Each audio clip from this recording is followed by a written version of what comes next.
cheerful smile and hope. So, very good evening to all dear participants, dignitaries, subject expert Dr. Deepak Agarwal sir, member of Research Foundation of India. It's Nikita Khandelwal again here to welcome you all on behalf of Research Foundation of India in this 6-day FDP Faculty Development Program on Research Paper Writing. As we know that it's marked the day 2, and the topic of our today session is to Problem, problem identification, the art of writing a review literature. And for this, we know that Dr. Deepak Agarwal, sir, a divine personality who is a greatest subject expert, is here with all of us. So it's mandatory for you all to know about the achievement journey of Dr. Deepak Agarwal, sir, who is here. So good evening, Dr. Agarwal, sir. Good evening, Dr. ma'am. Deepak Agarwal, sir, is a doctorate in management finance along with masters in management and commerce. He has initiated his career as a finance manager in a public limited company looking towards public issue management and project financing, and later joined as a part of academic fertility, having of teaching, 22 years of teaching experience. Sir has served various institutes in administrative positions. On his account of its having 45 research papers, 29 research papers were published in national and international journals, followed by 16 papers presented published in national international conferences, having one book published on his account also. In other credential, it includes developed curriculum for finance and DAVV MBA program as a committee member, resource person for skill development at MSME, MDP, and FDPs, resource person for academic learning towards developing quality research papers in association with Research Foundation of India, mentor for the Mahatma Gandhi Rural Education and Development Program also, and Certificate of Excellence from Sri Agrasen Club Award by Mayor of Indore in 2014. Facilitate for PhD at PIMR International Conference. Sir, it's our honor that you have been a part of Research Foundation of India for a very long time. So we are really grateful that you are a part of Research Foundation of India, and our participants are getting this opportunity to listen you and gaining many more things from you. So, sir, Thank you so Research much. Foundation of India heartily welcomes you. Please hold the footprint and guide to our all dear participants. Very good evening, sir. Good evening, ma'am. Thank you so much, ma'am. Once again, I'm very thankful to all the chairperson of the RFI member, then Saurabh Jain sir, Ajay Jain sir, Nikita ma'am, and all of my co-colleagues and fellow members of RFI. Along with that, I also welcome the participants. Uh, I would just like to apologize. You will see my wife's name rather than my name in the system in this meet because I'm using her laptop. There is some problem with my existing laptop. So I hope it is manageable. Can you see the screen? This Yes, is sir, it's visible. okay, ma'am.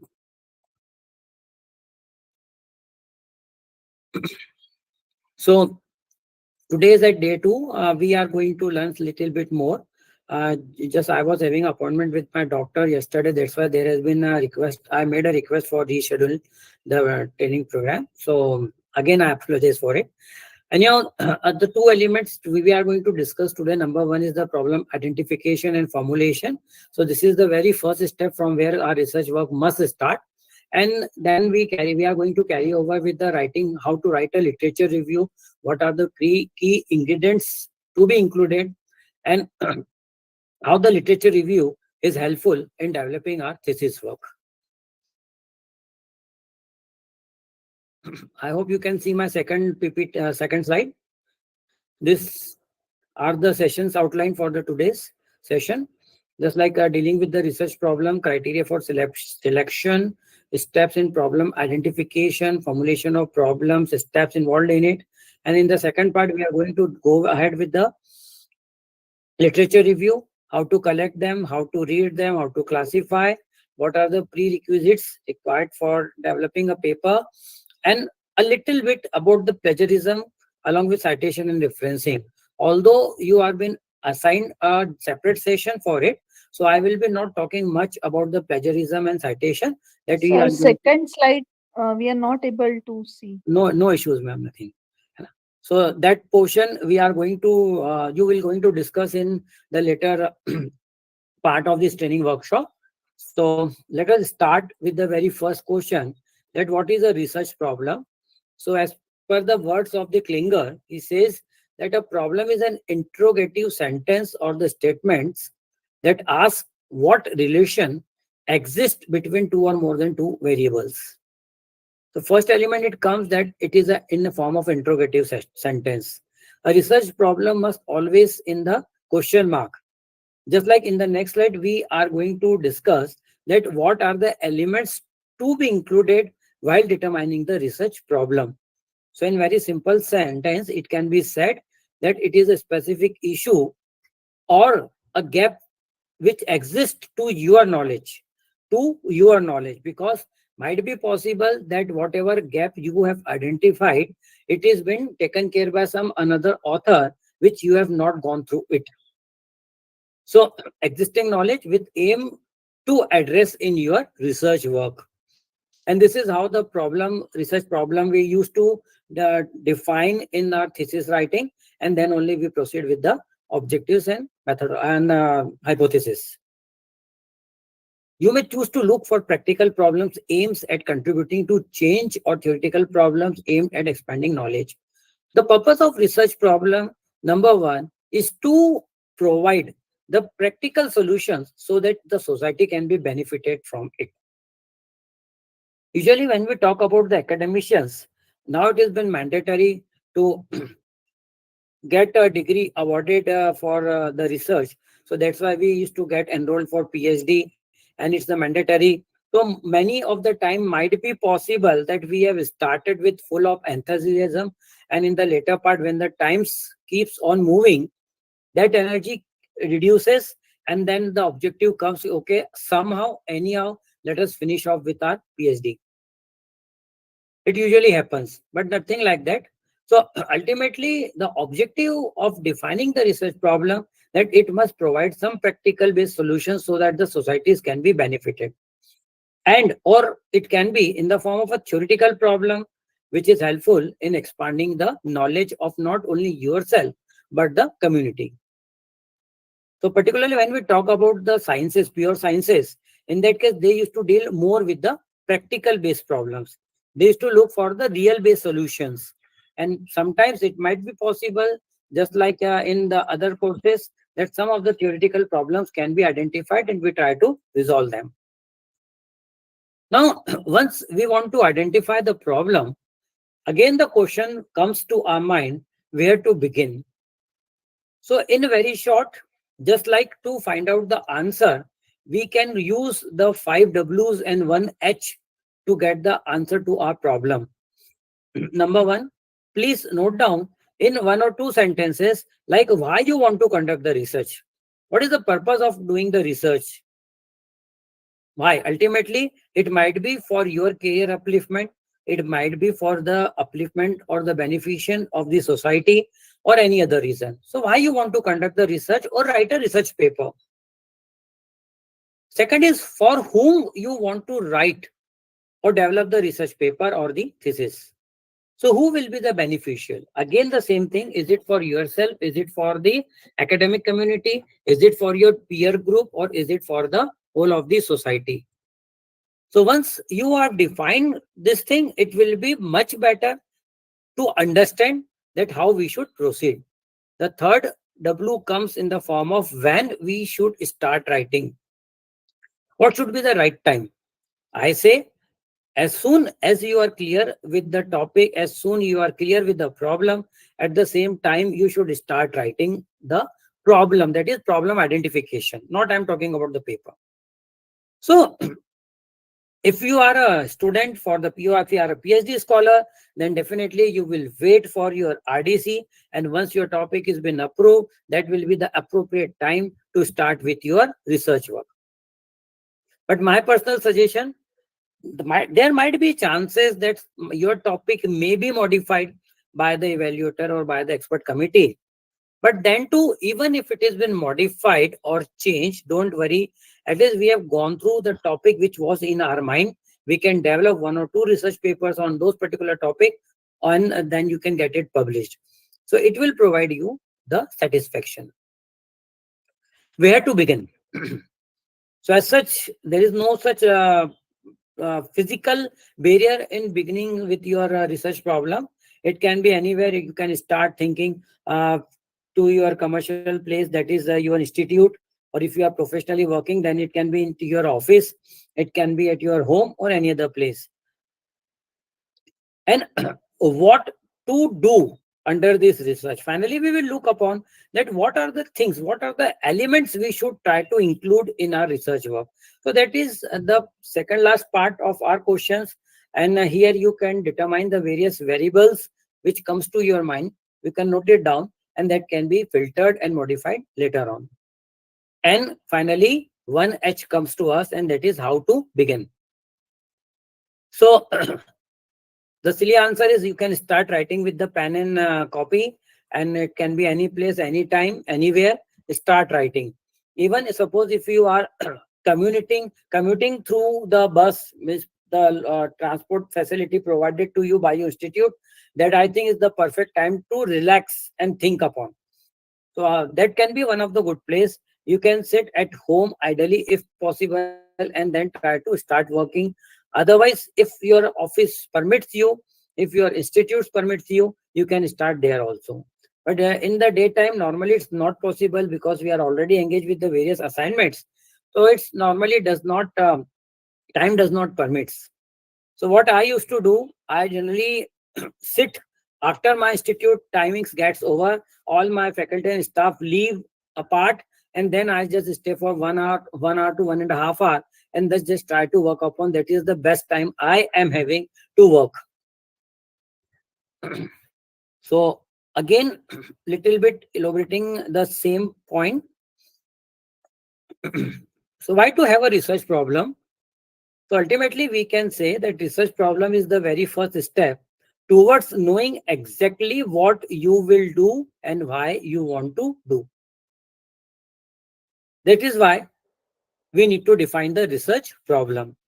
Question may come to your mind that is it necessary to define the research problem while you are developing a research paper? And the answer to it is yes. You should try to incorporate research problem also while you are developing your research paper. Although it is a part of your dissertation and thesis work, but here it should also be included. Now, what are the key components of a research problem? So, there must be an individual or a group of people or the researchers which have some difficulty to be resolved. And that group must have a common thought behind it. I am eager to resolve the traffic jam problem near my home, and in the evening the traffic jam is so tough that is hardly is practically impossible to cross the road. This is what I am thinking. I may get few more people which might be having the same thought. So it can be as an individual or it can be group comes together, thinks together, and plan to work together. So once we work in a group, it's possibility that we can, number one, that we can distribute the work in a better manner and we may get the better results. Secondly, while defining the research problem, there must be some defined objectives which is to be attained. So this usually we always do after research problem. We used to define the objectives of our paper writing or a research paper. And ultimately, this objective should be very, very clearly defined and must align with the title of your work. Now, if your work is at the raw stage, there are the chances and there is a possibility that you can modify your topic while developing your research paper. Many of the time it may happen because you have already started, you think, okay, this is the better thing I can do. So let me remodify my objective. And once the objective is remodified, might be possible research problem is modified. And due to research problem, in the reverse trend, your title may be also modified. But this, such type of facility is not available once you are in the writing your thesis. because the topic has been now approved by the RDC. So it is not possible to make any changes, not even a grammatical error, and not even any of the punctuation. Then while defining the research problem, there must be the alternative means. My management faculties are well aware about all of these things. So you need to identify the various course of action or the alternative means for attaining the objective. It means there can be one, rather than one way, there can be two, three, four ways to achieve that target. It's just like standing on the square. You want to reach from destination A to destination B, and there are the three ways available. We will analyze those three ways. These are the three alternatives. We will analyze them. We'll go with the pros and cons, and then we will decide the best way as we may think fit. Might be possible the option C may be the longest, but the consumption of time may be less. There may be possible that alternate A may be the shortest, but consumption of time may be more. But in real terms, if you are lucky enough, if you go through that path, you can save your time and energy and fuel. So this all depends upon your perception and your analysis. So there must be at least two means available to the researcher, for if he has no choice of means, he cannot have a problem. So it is mandatory, you need to determine two or more than two alternatives to overcome that problem. And there should always be a doubt in the mind of the researcher while regarding the selection of alternatives. Just what I talked that alternative A is the best solution for me because it is the shortest. But there is a doubt that there may be a traffic jam. How to overcome? Google is the best part. I will just use Google Map and it will show me the traffic jam condition. It will be show the red mark or maybe yellow mark or maybe green mark. Going through that guidelines, I decided to opt for option 1, that is the means 1. But when I started moving, later I came to know that the traffic jam now it exists. So what we did, we relied on the technology. Technology has provided you the data for a certain period of time. It is again, there is a question mark that in how much time that data is been updated. This is real-time data, but there is a time lag. So this is how some doubt should be there. Okay, if I go through that and if I am stuck in the traffic jam, then what I should do? If you are with a two-wheeler, you can get that two-wheeler insert in some of the small roads and get move out from it. But if you are using the four-wheeler, then there is no option available to move along with that traffic. So finally, we can say that means the research must answer the question concerning the relative efficiency of possible alternatives. So these are the basic elements. Always you should start with thinking upon all of these things, that how to define a research problem. Once you are very clear with the research problem, definitely it will help you a lot in moving in the smooth manner to overcome the hindrances and the obstacles. Furthermore, let us go through the kinds of the research problems. It has been classified into three broad categories. One is the theoretical research problem. Second is the applied research problem. And third one is the action research problem. Let us discuss in further slides. The first one is the theoretical research problem. It is an explanatory by nature and provides the basic definition of the problem areas of informational gaps. Basically, theoretical research is acceptable, no doubt, and it provides the literature gap or a topic on which you have identified that such type of similar type of work must be included and it has been not included. So you have identified that gap and you try to just give up a solution on the basis of some theory which has been developed by you. Second is the applied research. They are non-systematic problems It involves the use of the practical problems along with the theoretical knowledge. It includes an explanatory hypothesis and test to verify the accuracy of the hypothesis.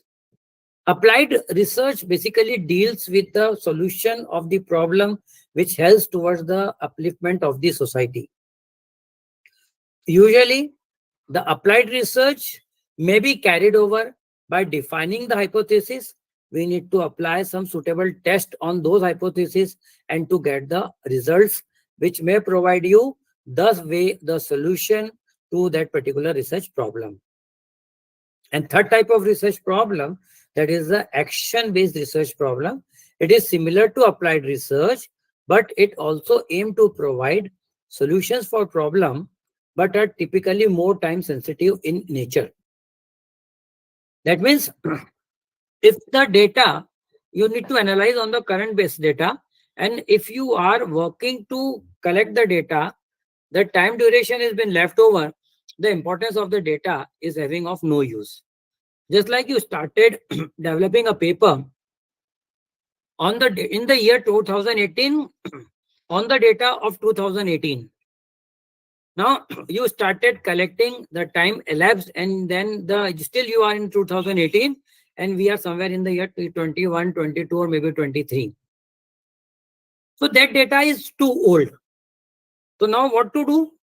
There can be two options. Either you move ahead with the current year or maybe the previous year, immediate previous year, or you can extend your period. You can include your data from 2018 to at least 2023. So it will provide weightage to your work. So when it comes in the time sensitive manner, that is the timely manner, in that case, it is to be considered as the action research problems. And here you can use the modeling. It all depends upon the theoretical approach or the applied research approach. These are the some defined steps for the problem identification. And in the next few slides, we will go through them in a little bit descriptive manner. So it's like identify the subject, problem definition, literature review, design subject, data collection, data gathering, data analysis, implication, recommendations, and finally the publication of the work. Here is the source defined at the end, at the bottom of this slide. But the same thing has been now reduced into 5 broad categories. These are the steps in problem identification. The first step is statement of the problem, defining the statement of the problem in the general way. Generalize the problem. And then we will go with a specific definition or defining the problem in the specific manner. Step 2 is try to understand the nature of the problem. We are going to discuss in the next lesson. Understand the nature of the problem. Then in the third step, survey the available literature, because we needed to identify the literature gap, and that gap is the base for our current research work. I repeat, it is not necessarily required that this literature gap should be universal by nature, because you can't go through all the papers which have been published by others in the world. So whichsoever paper you have identified, you have gone through those publications, according to that, you will define the research gap, and accordingly your objectives will be, or problem identification, then your objectives will be finalized. Next step is developing the ideas through discussion. Discussion is the one of the best way. It can be said just like Antarman discussion, self-discussion. It can be like that. And second is better you can discuss amongst your peer ones, whom you trust the most. In the world, there are many type of people. Some people may be jealous about you because you are going to develop a good quality paper. They may provide you the negative reports. So aware about such type of people too. And I already discussed, rephrase the research problem into the working proposition. Whatsoever problem you have identified, now you need to think upon that really it's worthful that I can work upon, because the sky is the limit. There may be the problem related to the flood in Assam due to heavy rains.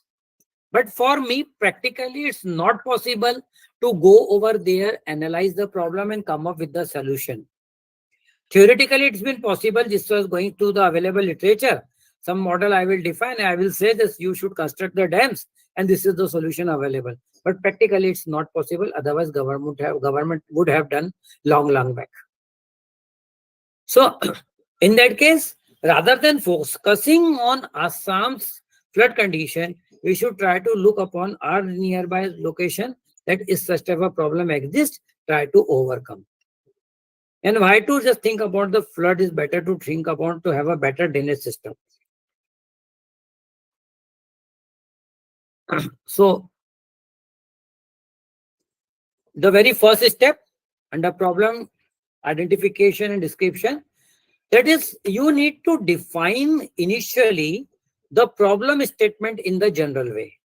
Just for an example, you can see that does negative news interest people more than the positive news? It's a human tendency.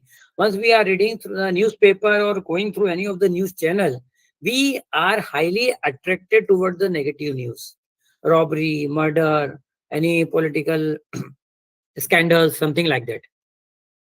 So this is the generalized problem we have defined. Now, but once this is not a proper way to develop a research paper. So what we need to do, we need to redefine our problem. And how we can do it? Just go through the next part. That is, does negative news, we have defined now. These are the variables such as robbery, corruption, interest people more than the positive news like country's economic growth. What variables we have identified? Robbery, corruption, and the economic growth.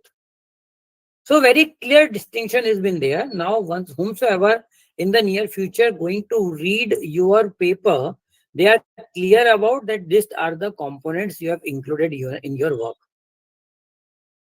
On the similar grounds, you are also very clear. Okay, this is the problem, that is robbery, corruption is the problem, and we want to just identify that about the interest of the people and what is the impact of country's economic growth. Like in Dainik Bhaskar, Monday, they claims that there is no negative news.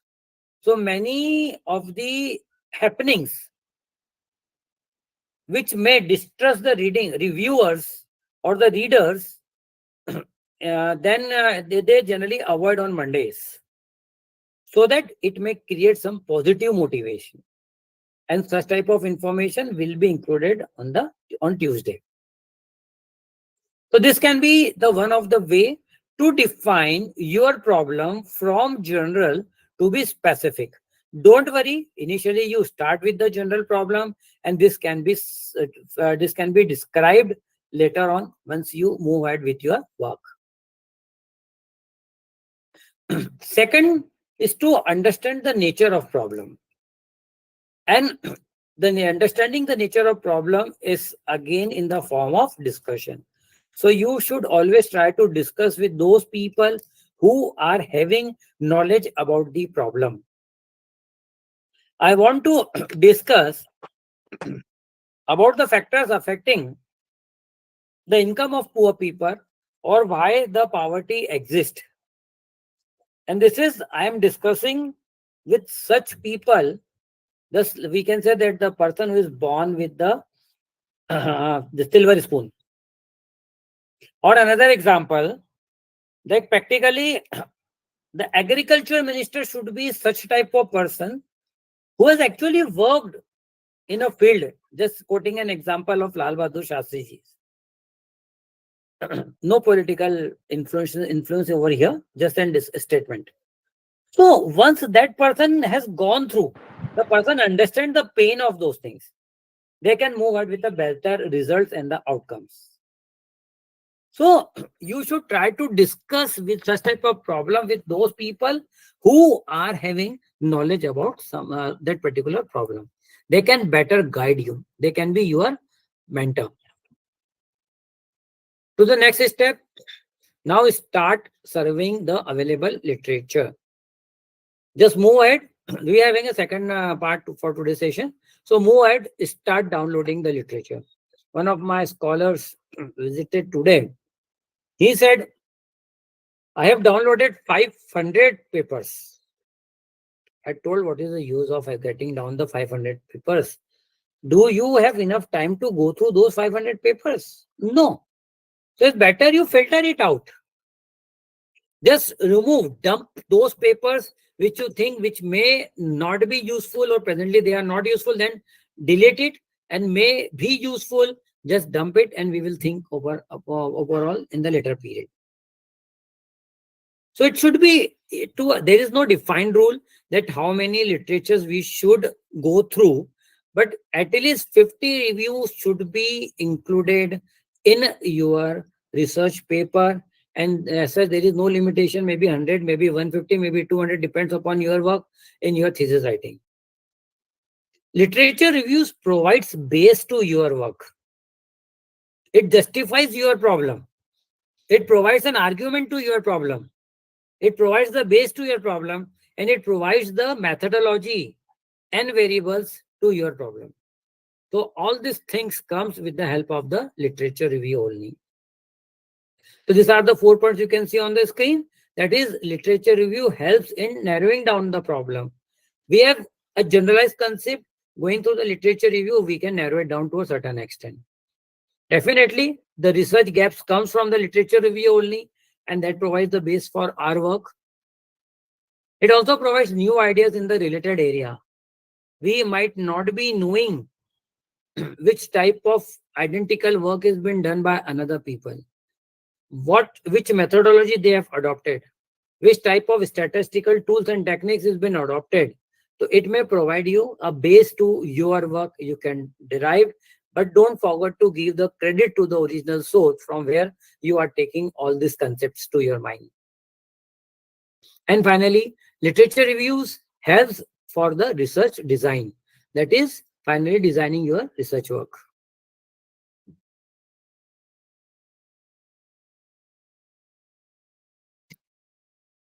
Okay. The fourth element related to research problem definition is developing the ideas through discussion. So as we know that discussion always produces fruitful information, but don't try to convert the discussion into an argument, because initially discussions are converted into debates and debates are converted into arguments. So there should be some rational person who can take, just like an empire who will take care about the team. Initially the same person must be there who can take care about if any debates or unimportant elements have been issues comes upon while you are in the discussion process for this particular idea. With the help of the discussions, new ideas can be generated by such an exercise. A concept has been developed. Someone came up with to me yesterday and on particular topic, and that person told me that this is what I want to pursue in my work. That idea was too good enough. I suggested, okay, fine, you better work upon and you develop a paper, get it published, and apply for the patent. Patents also now, theoretical patents are also being filed, just like an idea, although idea is not patented, but once it is in the text format, it can be patented. So new ideas. And if you think that this idea is very, very fruitful, get the whole of the work complete and apply for the patent. So you will be benefited in the near future by your work. And the discussions with the researcher helps to define the problem along with their colleagues, even others who have enough experience in particular area where you are working with the similar type of problem. So what to do? These ideas, when it is being shared with the people who is having idea to that particular topic or maybe somewhat related work, that will help you in developing your path for your research work. Technically, it is also known as an experience surveying. So this is how you need, once you have developed the ideas, you should always discuss these ideas with your peer ones, but don't forget that there should be no takeaway of your idea by that person. Otherwise, that person have taken up your idea, you are still in the developing process, that person has developed a paper, that develop a concept and applied for the patent, and then you can't get your paper published. And the next elements comes upon, and that is the developing content. In case if it is not viewable on your screen, don't worry about it. Some of the few elements I will just talk upon. While you are developing contents, how you could do it. So blogging can be one of the good way. Now the blog is nothing new. It can be, many of the authors or the participants might be writing the blog. So it can be the one of the good way to come up with your thoughts. You can express your thoughts in much a better manner. You can get it published, and then you can get the views from it. Always about the avoid the debatable points in it. Create quirky, fun video. Just like while developing the content, the theory portions may be very boring. So you can just have some scratcher like thing can be there. You can just create short videos. So once you discuss anything with the other people, other experts, so it may create an interest in it. And nowadays the AI is supporting to get all the things very in the very easy manner. You can take the help of AI. Develop insightful with papers and the reports. Just while white papers, I hope you might be knowing what is white paper. So white paper is a type of a paper in which the research work has been going upon. It is a part, it has been published to get the reviews of the others so that it is helpful in further development of the work. It's very commonly used in particular sciences. Then design eye-catching infringements or graphics. Your work, try in case if you are using the presentations PowerPoint based, it should be eye-catching. Then create images and photos so it can be easily understandable. Produce business visionary podcast. Then curate engaging, stable, shareable contents, and share creativity through blog and social channels. So these are the some of the standard guidelines which can be used. It all depends upon your approach, your knowledge, and your uh, availability. Not, I personally not recommend that each and every element you should follow, but you can adopt any of the elements which you think you are fit enough.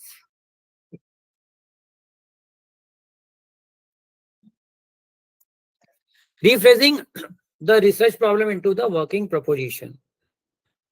So research problem, this is the last step. You have already identified the research problem. You started in general sense. Then now it's time to rephrase that research problem in the specific sense. I repeat my sentences. Don't worry about the topic. Accept your RDC if you are working for the PhD and if it has been approved. Other than that, you can modify as per your requirements. The things keeps on varying. One of my scholar presently he particularly that person is about to start his coursework, and I have modified the title of the work because it has been possible that because RDC has not been done, so the title can be modified to the standard requirements. But when it has been approved, then we can't do. We are helpless. So rephrase the research problem into the operational term. It means it should always be in such a manner where you can work upon. I can quote, I don't hesitate to quote my limitations. Once I started with my research work, I was too enthusiastic. It took 8 years to get. You can understand what would be my condition at the end of the 8th year and 9th year. I was having my defense. So my topic was been approved by the RTC committee as it is. I was very happy because there were only 2 people in those RDC who have been the topics were approved. Later on, when I started working upon with the time assessment, it was become a very challenging for me because lastly, I understood that I would have developed 3 theses on my 3 objectives. You can understand how difficult it was to manage all the 3 objectives into one thesis. So it may happen, may not be necessarily, but try to be very specific about such type of problem so that it not become a very troublesome in the later stage. So just like you can have an example, frame initial research questions with why. Like why is the productivity in China is much higher as compared to India? This is a very simple question has been phrased. Once you're having understanding about the problem, through the literature you have gone through it, you can now rephrase as, you can see what factors were responsible for the higher labor productivity. Rather than productivity, we have defined particular segment, particular variant, and that is the labor productivity of China's, Japan, manufacturing industries. Again, we have defined another variable that is limited to manufacturing industries. It can be any of the demographic factor variables. It can be on the basis of your this area. We have defined the duration also during 2011 to 20. So again, the same thing. If you are trying to work on the real time data, if already you have started the work, then you carry over at least a year previous to the year in which you are going to submit or you are going to finalize your thesis. If you are planning to submit in 2024, then at least up to 23, you must consider the data, because the real life data is having more importance. Even what you can do, just like if you think that only 2 years data is more than sufficient, so you can ignore the previous year. Just like you can ignore 2018, 19, 20 data, focus on 21, 22, and 23. So this is how the duration is to be defined. Relatives to Indian manufacturing industries. So very simple sentence was been there. Why? The productivity of China is higher than India. Being a research scholar, it is necessary that we need to redefine the problem in this specific way. So this is how you can specify the work which you want to carry over. So here, once any person who is going through your paper, they would understand that you are talking about the labor productivity as compared to India, along with China and Japan. I will just like to answer, although it is not part for this particular presentation. Many of you are knowing that in Japan, people used to work around 13 to 15 hours in a day, and their family life is highly affected. In particularly China, although they claim that they are the communist country, they are the democratic country, but basically it is a communist country, and here the people was to work for 16 to 17 hours in a day. And as it is not possible to move back to home, so they used to stay and sleep in the factory. These are all published data which I have read sometimes back. Anyhow, this is another element. Now, these are some of the do's and don'ts in problem selection. So what we should do? Define your topic is essential part. First, choose your topic and refine. Is already discussed with the hypothesis. Write on a regular basis and make a real effort not to postpone the phases of the writing process. Time is the biggest constraint for us. Once the link has been gone, all the ideas to our mind has been left over. We work round the clock. It's gone on the days when we used to work for 5.5 hours to 6 hours being a faculty. Now it's not like that. Many things we need to perform. Even the government professors, principals, they are highly loaded with the work as compared, similar to the private sector teachers. So write something. Might be possible you might having 15 minutes in the midnight. Open it, try to write something so that your ideas will always in your mind. If you are unable to write it down, at least download few papers, try to read it out, so it will provide some idea to your work. If time permits, wake up early. It all depends. And it's possible, then we can spare 1 hour in the daytime also, in the early morning for your work. Organize your material to form arguments. Explain your arguments in the step and demonstrate reasoning. How to organize the material? It can be either on the basis of the objectives. It can be on the basis of historical reviews or historical developments. Or it can be on the basis of your research questions you have identified. Then, mostly it has been observed that many of the writers or the faculties, They used to write something and at the same time they start making the correction about the grammatical corrections. Don't worry about grammar. Whatever comes to in your mind, you keep writing. That will be taken care by the software or MS Word in the later part, because once that idea has been gone out, it will be very difficult to incorporate the same thing. In the meantime, you will receive a phone call and you are engaged. That thought is been put out. So don't do it. And anytime, whenever you are writing, just you keep on writing. Finish it off. Even if you are in the letter writing, if in a report writing, if you are in the thesis writing, just keep on writing and later it can be identified and corrected.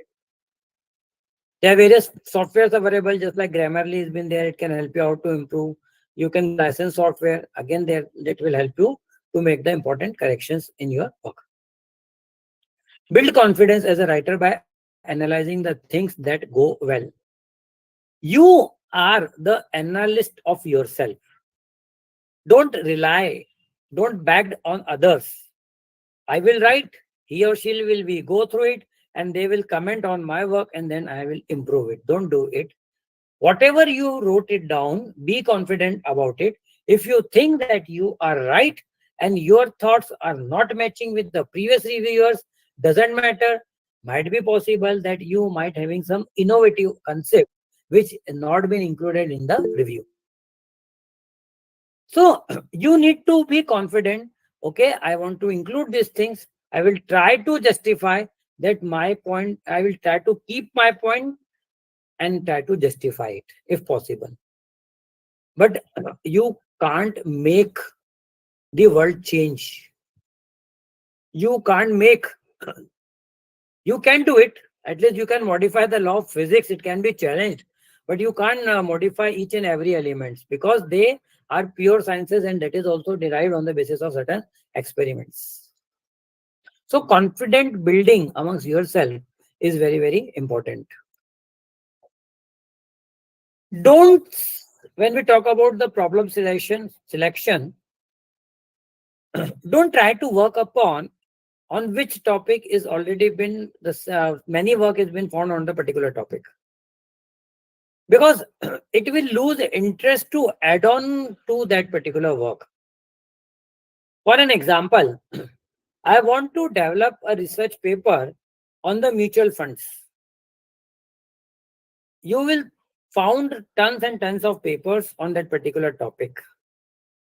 So if you are simply analyzing 4 or 5 funds or any 4 or 5 companies, that is this asset management company AMCs, 4 or 5 companies you have identified as an AMC and just try to compare it, that no meaningful contribution you are making to the society. It's already overdone. In that case, try to identify the reason which found lacking behind it. You should always avoid the controversial subjects. We are not the politicians. We are here, we are academicians, and we are here to provide the solutions towards the betterment of the society. So don't use such type of topics which may create a problem to the society. Research questions should be very, very clear.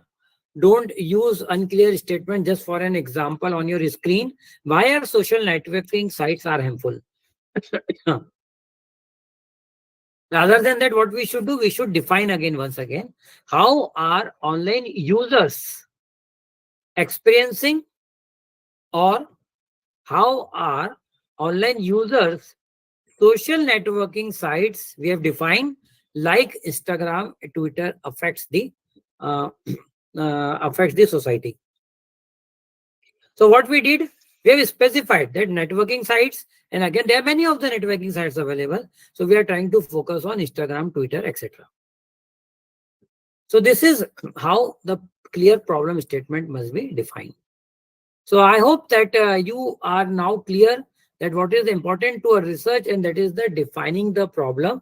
Unless and until your problem is clearly identified and defined, you can't proceed, and it's like standing on the square and doesn't know to which direction we need to move upon.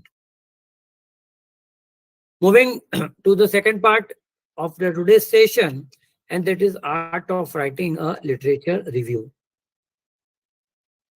To me, literature review is one of the most important element.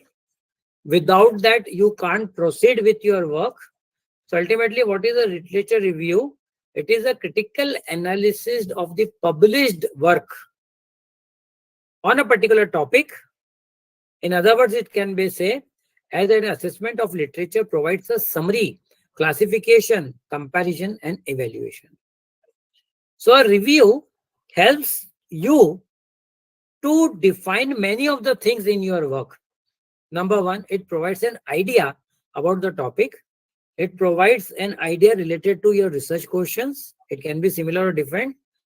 It provides the way to define the objectives, hypothesis, along with the adaptation of the methodology, the tools and techniques you will find in the various reviews.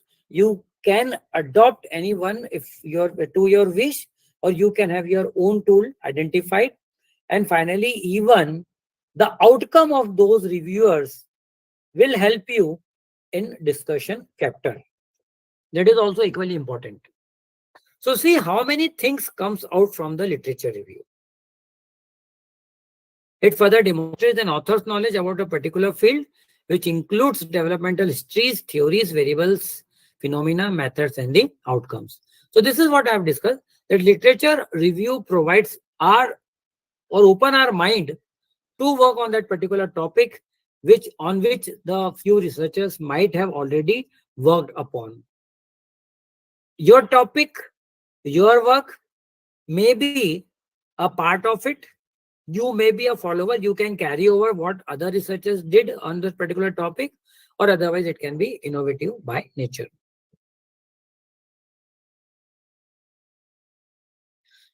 Why to review? First point already discussed. To get insight to the proposed research work to enhance the knowledge in your field. We are not expert to each and every field, but when going through the research papers, review papers, it provides more information to your work, to understand the various tools implemented in their studies, and finally, to reveal any gap existence in the literature. This is important, and only then we can proceed with our work. This is one of the standardized process. While going through the literature review, you should do. Identify the questions, review the questions, problem identification. Review discipline styles. Search for the literature. There can be many sources. We will discuss later. Next is important, that is you need to manage your references. Managing 500 downloadable paper is a great big task. So you need to bifurcate them. It is a very big data. Filter it and reduce to a certain extent. If you think that 250, 300 papers are not useful, better you just move out from it and include only important reviews for the further readings. Critically analyze and evaluate the work. Synthesize the work. It must match with your objectives. And finally, we need to write the review. So these are some of the standard procedures for literature review.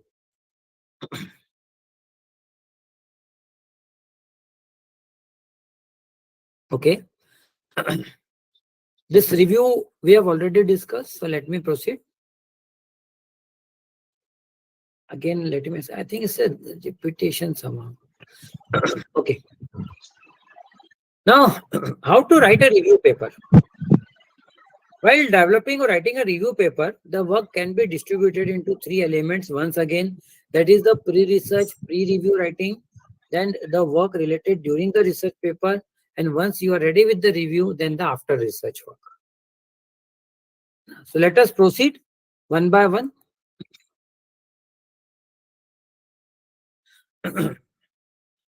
So via the catchword, that is review, REVIEW, it can be classified in the following manner. The R stands for relevance.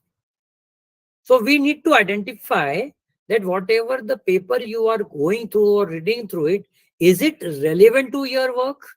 If it is, it's okay. Otherwise, just move out from it. Second, is the E stands for the expertness of the author. Initially, it may be difficult for the amateurs, but once you are in this system, you do understand how to go with the review. So, your expertness depends upon your educational background, your qualification, expertness, and are they regularly cited by other authors in the field also. A good paper is that one which is been normally been cited by many of them. Just like if we talk about the journal, the most recognized journal, which is having very high ranking, near about 4.3 out of 5, and that is the Nature, which is the journal. Now, it is basically a scientific journal, and it is highly cited by the others, and that's why the citation is very, very high. Impact factor is that's also very, very high. So just go through that. The paper which you have reviewed, you can just get through the various indexing facilities available. You can use the Google Scholar, you can even use the Google, you can use the any other source, and you will just find about the publishers, that is author's citation, along with the journal which you are going to refer it. Both is available. Third is the viewpoint of the author or the group of people who wants to develop this paper. For an example, it might be possible that you are developing a paper on the basis of sponsorship provided to you by some agency. They want a real life problem. A corporate approaches to you to develop, to provide a solution on a specific problem. Maybe due to latism, maybe due to high absenteeism, maybe due to involvement of high cost of production. There can be many type of problems. A social problem may be related with literacy, may be related with traffic jam. So IIMs, IITs, they are providing the solution for it. So if your work has been sponsored by some agency, then you need to focus only upon what exactly they want to get it done. Then what is the purpose of the source? That is also to be considered. That means either to inform, just for an information basis, to pursue, that is to implement, or just like for entertain, only just for the sake of publishing. I've quoted one example. A person working in a cigarette company will never tries to accept the anti-smoking reports and suggestions.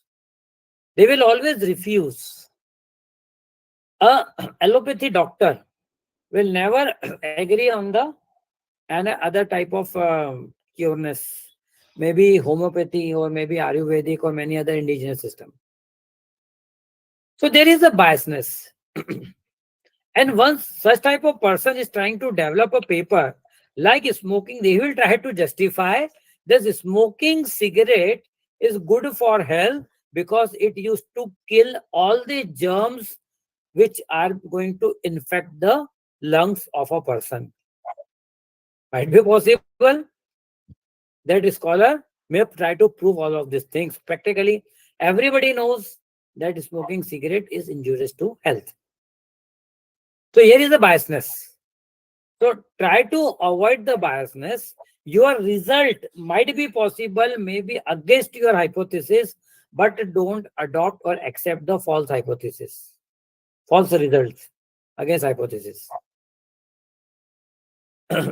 If you prove that sun rises from the west and your hypothesis has been accepted, that means you have wrongly analyzed the work.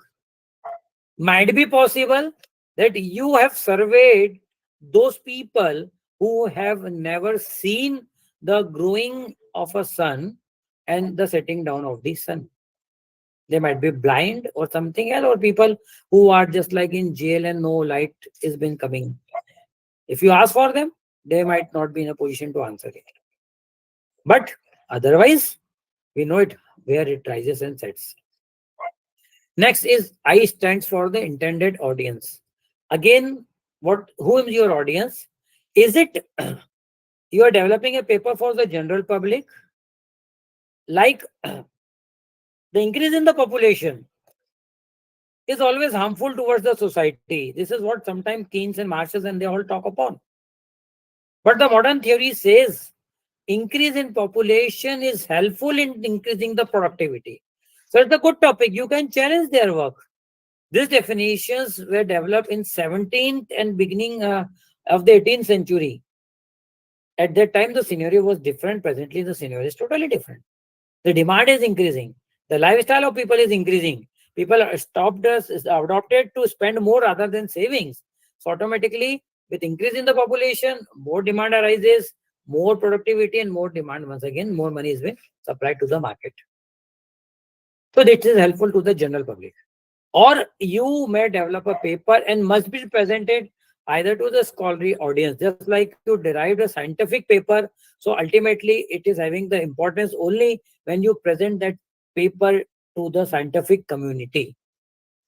All technical jargons will not be understandable by a common public or the audience who are attending the conference, which belongs to all type of categories: social sciences, pure sciences, and any other area. Then you need to also focus upon whom are the audience. So is it intended for professionals in the field of community of researchers or intended for large or the small readership? Continuing with review, you miss to focus upon E for evidence, and this evidence is very, very important. Don't rely on the paper which is having no authenticity. I very recently gone through a paper. I just gone through the source of publication. I was surprised to know that a review paper can be get published at a normal price of rupees 299 only, not even 300. So you can get your paper published at rupees 299, 1 rupee discount, season sale is there. But what about the quality, authenticity? Your paper will be published, no issues, but there is no scope. You can't claim that whatever has been published is having a genuine. At least it must gone through double blind peer review.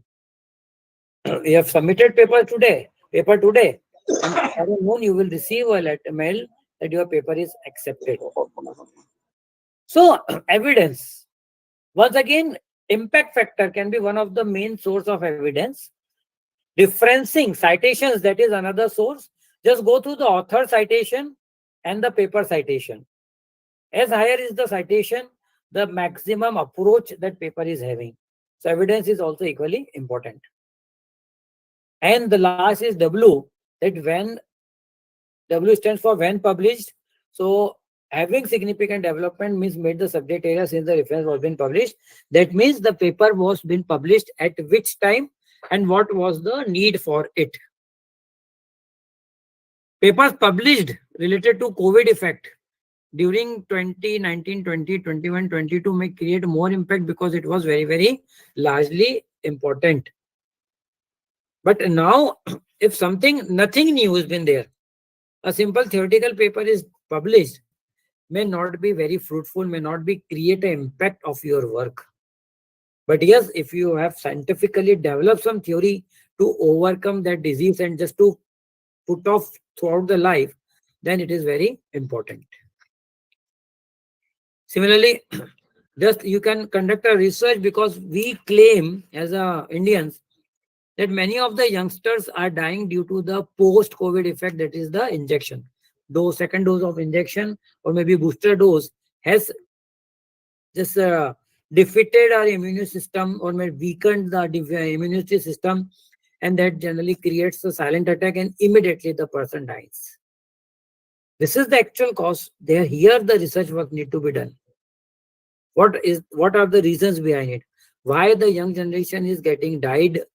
There may be any other factors, maybe due to the lifestyle, over gymming. It ultimately affects because the body is weakened. There may be any reasons. So all these factors must be conducted, must be included while you are going with a review. This can be the structure of your review, just like what we are doing for a research paper. Introduction, outline of the writing a review. It can be in the form of a paragraph or maybe 2 paragraphs is more than enough.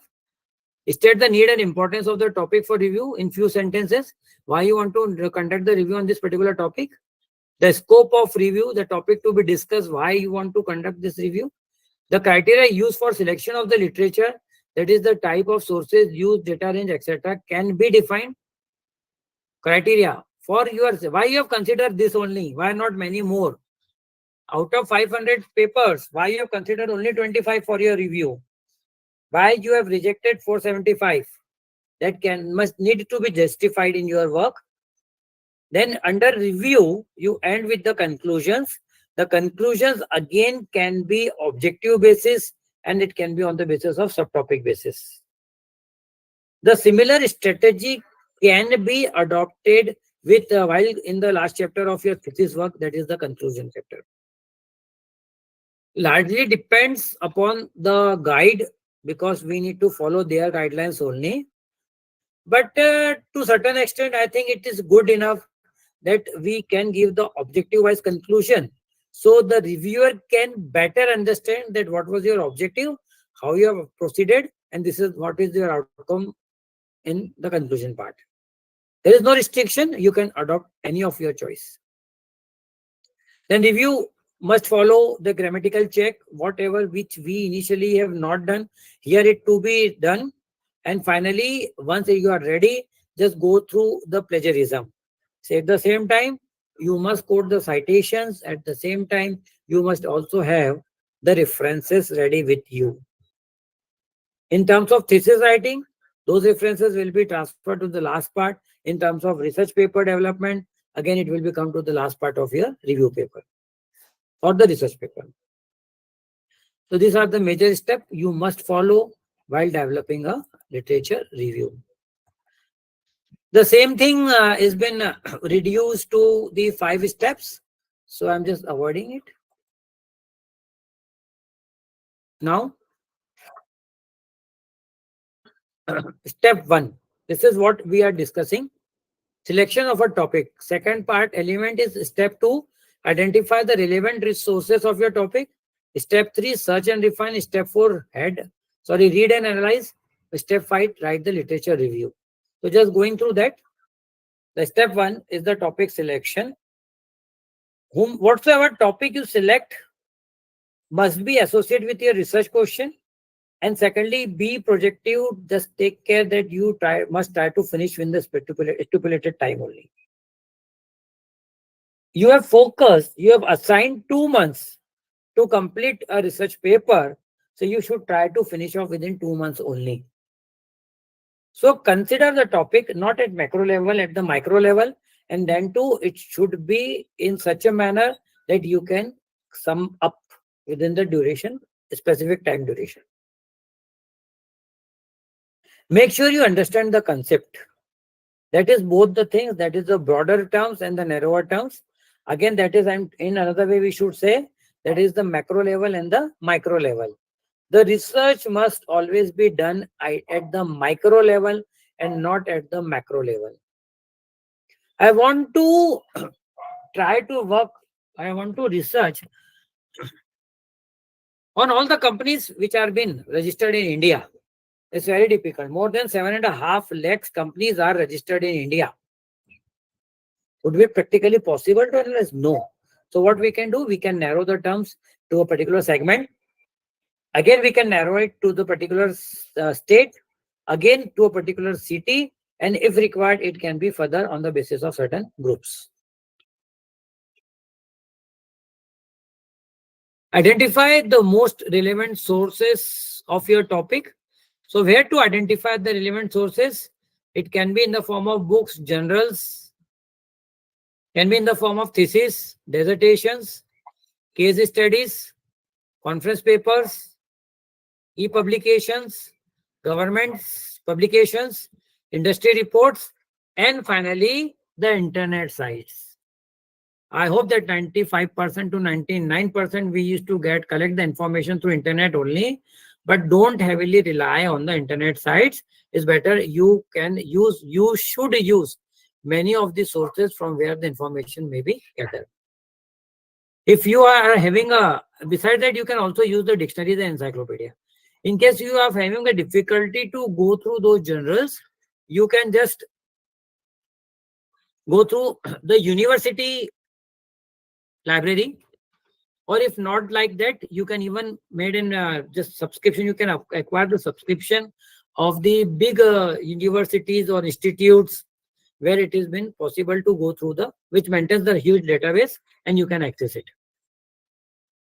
Then you can search the various websites. Some 2-3 common sites quoted like UNISA, ssrn.com, Google Scholar. You will find the huge database over here. You just filter the topic and you will find the related papers on it. So again, just keep applying the filter engines, and you can specify that those work. For applying the filter engines, you can use the word like and, or, not, wildcard. You can use the logical brackets, etc. And not to be included. Such type of words can be included while you are refining and applying the search filters. To the step 4, read and analyze the topic related to the themes and sub-themes. Try to connect the themes or the issues related to your work. If can be connected, go through that paper. If not so, just leave it out. How to connect? We will try to identify in the manner like do they present one or different solutions? Means does the existing literature provides you the solution? Is there an aspect of the field that has been missing in that work? How well do they present in material, and do they portray in according to the appropriate theory? Do they reveal a trend in the field, a ranking debate, and pick one of those themes to focus on the organizations of your review. So this can be some of the steps to simplify your work. Not necessarily required, but if you adopt it, you can save time. So what we did in the first phase, we are just trying to be ready with our literature review, how we can read, how we can maintain the database. And to the next step, now we started writing the literature review. It is basically divided into 3 parts: introduction, body text, and summary. So introduction, how review is organized, and headings and subheadings to be defined. Now, referencing is very important. Once you have started writing, and at the end of your work, if you want to quote the references, you actually have forgotten the way which source you have taken and from where this references was been downloaded. So there are many ways. This is one of my suggested way. What you can do, you can simply add a temporary referencing there itself. Just like you have included some content from any of the paper. So here is the author, for example. This content has been taken from these authors, and at the same time, I have just quoted this reference here. And this reference we will take care at the end of the paperwork. So it provides me a ready solution in case I want to read something more about this particular content. I can refer these references. Okay. There can be another way to quote the references, and it can be in the form of footnotes. Footnotes are those things which are being recorded at the end of the page, which may include or which may not include the additional information, or maybe some of the necessary information which can to be disclosed in that particular segment. So it's the same thing you can do. You can record in the format of footnote. Go to the reference section is MS Word. Here you will find this option, insert footnote, click it. And once you click at the source, just like if I click over here, it will automatically generate the numerical value, that is Arabic value. By default, it will start by 1 and it will carry over automatically. So what I did, I have quoted a temporary references in the form of footnote, and then later it will be moved from here and will be transferred at referencing section. Second thing, don't worry about arranging the referencing and the specific format style. That will be taken care while you are drafting the referencing. So these are the two best suggested style where you can keep it out. Now ways to organize the literature review. How to write the literature review? There can be three ways. Amongst them, the most conventional way, that is the historical review. Under historical review, the things which arises first will be recorded first, and then it will be keep in the increasing order. Okay, so this, but it must contain some clear information. Just focusing on the historical review, this is 1908, they are talking on some topic, but at the second side, just like from fixed price, they have shifted to Indian Stock Exchange. They have adopted the historical style, but the things are not matching. There is no flow of information in it. So what can be done? You need to organize that information in the chronological order along with the meaningful information. So there should be a flow of information. So you can see, just like the event which occurred earliest is been recorded here, and then we will proceed later on.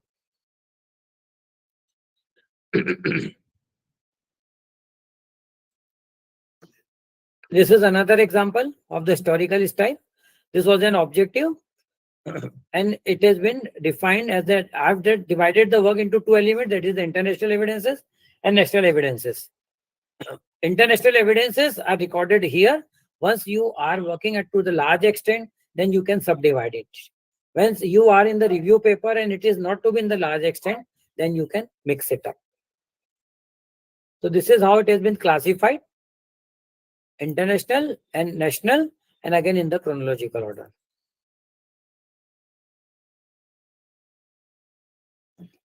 This can be the another way when some of the authors are talking on a similar ground. In that case, rather than having referencing or citing many of the things, you can just consolidate the information and the citations to the authors can be included at the there itself. Just like several studies. Here we have quoted the studies by the various authors. Considered the FIs, financial institution investors, as positive feedback. Trader means they buy, so they are talking about some particular topic. This is another example. They are talking about some particular. These are the authors who are talking about a particular topic. So this can also be merged. This all you will learn through the citation and referencing session. Now, ways to organize the review.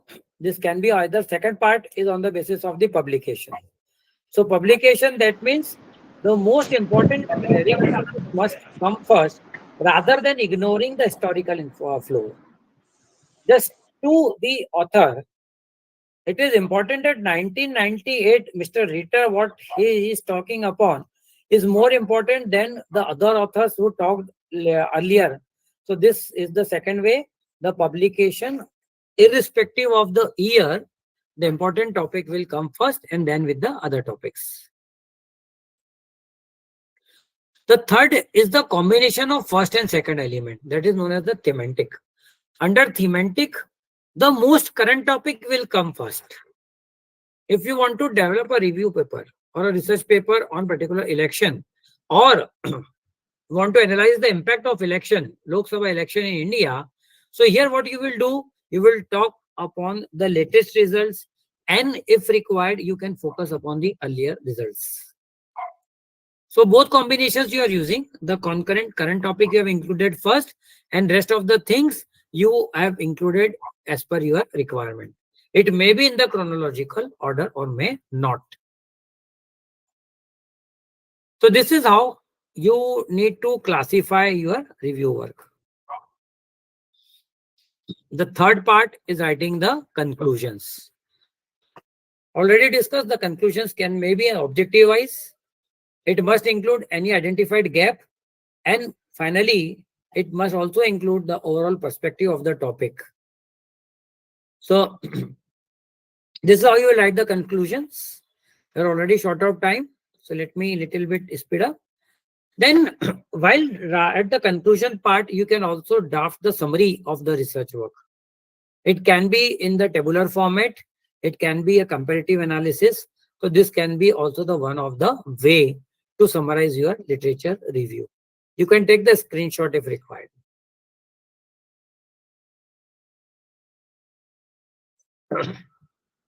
Finally, you need to quote the citation. So whatever you have seen till now, within your in-text work, that is to be known as the in-text content. Within your text, that is to be known as citations, and a descriptive information is been disclosed at the end of the work to be known as the references. So there are specific styles to be disclosed as you are having a separate session upon it. So I'm not going to talk much upon it. So you can adopt this style of the citation and referencing as per the journal's requirement. So these are the separate things to be discussed later. This is how to write the citations, similarly how to write the referencing. And finally, in your literature review, you need to make work protected and try to overcome the plagiarism. So in simpler words, plagiarism is nothing, is simply copying someone else's work and presenting as it is of your own. You have a separate session. So again, not talking much upon it. So as just summarizing how to avoid it. So always try to provide the original source, credit to the source from where you have taken it. In case, if you want to directly adopt the words, then put in the quoted marks, that is inverted quotient. Sorry, that should be in the form of quotations. If you have taken any work from the internet or any other things, the web address is necessary, and along with the date of accession is also required, because that information may be removed in the near future. So these are the things to be included in it. These are some of the elementary mistakes you should avoid. That don't forget to source the literature, and at the same time you need to rewrite the sentences in your own word. Otherwise, it will come under the category of plagiarism. And this is the literature review, is the chapter which may be 100% plagiarized. So just try to change the sentence tense. If you find the review which is in the present tense, you make it in the past tense, right? In the form of third person singular. This can be some of the exercises adopted to just modify the content. Don't copy the data as it is and just quote it down. In case, if it is very important to copy, give the credit to the source, that is citation, and should be quoted in the inverted comma. Always give the credits to the charts, graphs, the original sources, while you are adopting the charts and graphs. So this is all from my side. Thank you so much for listening patiently. The session is open. And my suggestion that whenever you want to develop a review paper, you initially start while writing the research literature review, and then you start working. You will try to learn many things while going through the literature review. Yeah. Sir, good evening. Good evening, sir. Bapu Suranshij here. Yes, sir. Sir, can you give this PPT to us? Sir, it's already available in the form of YouTube. You can just check it out and you can access anytime. It's lifetime available on it. Good Okay, evening. thank you, sir. Link is already been shared to you in this particular group, so you can access it, Yeah. sir. Good Thank evening, you, sir. sir. Thank you. Yeah, ma'am. Neha Kharbanda this side. Sir, actually, I would like to ask, could you please throw some light on systematic literature review? Just can you repeat, ma'am? Sir, could you please throw some light on systematic literature review? I've already discussed that you can draft either on the basis of objectives. Once you have already defined the objectives, it is advisable you write the literature reviews on the basis of objectives. It will help you to work properly at the time of discussion. Second option, that you can work upon on the research question, that is the research problem. You can start with the first research problem, go through the literature review, then move to the second, and in this way you just work upon. At the end, identify the research gap, and that will be a motivating factor for you to conduct the present research. So there can be the two ways, either through research problem, or my suggestion, you can go with the objectives if it is defined. At least you are ready with the objectives. Okay. Thirdly, you can subdivide if your work is lengthy enough. So you can subdivide in the form of international studies and national studies, and if not so, you can carry over combinedly. Okay, thank you, sir. Welcome. Anyone else, please? Someone raise their hand. Manoj Pandey ji, Emeline ji, please ask. Pandey ji.